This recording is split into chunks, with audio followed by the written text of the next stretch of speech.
Hello there, today I'm going to be doing a quick little review of the Black Series Count Dooku figure by Hasbro. Now, a friend wanted me to review my copy of the figure, so that's what I'm going to do right now. First, we're going to look at the box here.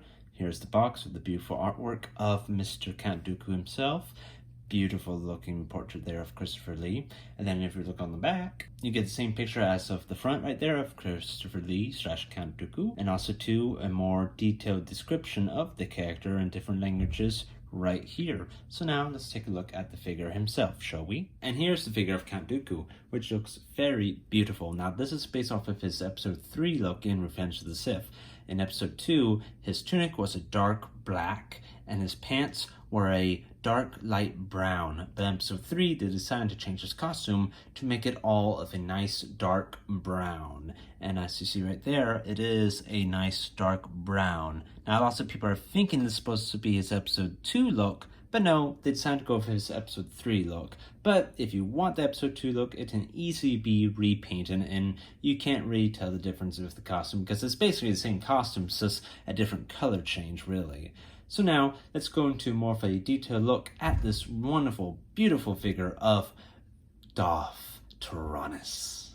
First, we're going to look at the head sculpt here. As you see, a beautiful head sculpt of Count Dooku there. That looks just almost like Christopher Lee, at least 90%. That is very well done. And if we move the head up forward a bit, just look at that.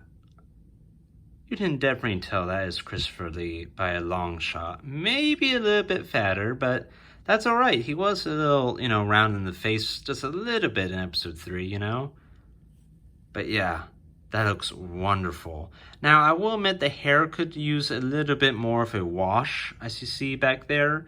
But the overall, though, is still very good. I love it a lot. Now, the chain, unfortunately, is a plastic gray chain. They didn't repaint it to look silver. And I wish they did a more chrome silver, but it's okay. I can easily go in myself, no problem. And as you see, they did the collar justice. It's very high collar because in both episode 2 and 3, his collar for his tunic is supposed to be a very long collar, at least about 2 inches tall. So yeah, very well done. And the collar is a separate piece from the head too, as you see. So if you want to, you can move the collar, neck piece, and the head and make them go separate directions. And here's more detail of the belt right there. Beautiful sculpt job on the belt. And that's where you plug in the lightsaber if you want to. But as you see though, the paint is a little bit sloppy, unfortunately. Not the worst, but not the best either on the belt. And this is mostly happens with every Dooku figure I've seen. But it's not that bad. And like I said, if you really want to, you can always repaint it yourself. Not a big deal. The pant sculpt is beautiful right there. The boots look wonderful as well, and the lightsaber itself looks fantastic too. Yes, it's a dull silver, but it's fine. That looks beautiful enough to me, I feel like, I really like how that looks so much. And let's talk about the cape now. The cape is the one kind of disappointing part. It's nice, don't get me wrong, I love it, but is it the best? No. Does it feel cheap a bit? Yes.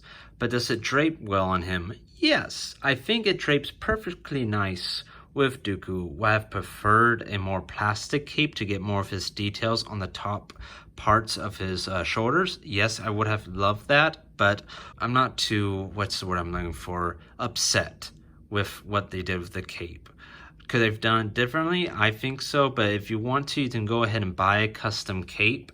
And I don't think it will be a big problem to switch out the cape. But if you just want to leave this one, that's perfectly fine. I think this works well for the figure for what it does. So let's go into articulation now, and after that, I'll give my final thoughts on the figure. Okay, so here's the articulation of the figure here.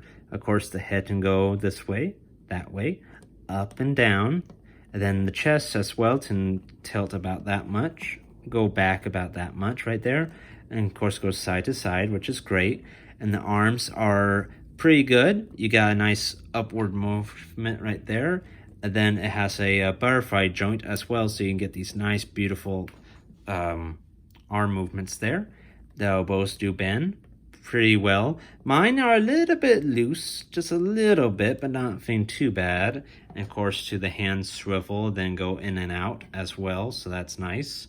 The leg articulation is basically backwards there, forwards about that much. The knee can bend about right there. And then you got your ankle joint right there too, which is very wonderful. And you get some really nice looking poses, I think, with Count Dooku here. And that's your basic. Yes, it can spread as well, but I don't think you'd be spreading Dooku that much, really. And he stands on his own really well. Very good job, I think, with the articulation overall with this beautiful looking Count Dooku figure. So overall, I'm very happy and very pleased with this Count Dooku figure. I would say if you're having doubts about getting him, don't have doubts, go get him. He's a beautiful figure and definitely a lot much more better looking than that awful looking SH Figuarts figure of Count Dooku that's way overpriced and doesn't even look anything close to Christopher Lee whatsoever, in my opinion. This is a perfect 6-inch scale Count Dooku figure, and I suggest you go and pick him up if you're a big Darth Tyrannus fan, big Christopher Lee fan, or overall a big prequel fan too. He's a must-have for your collection.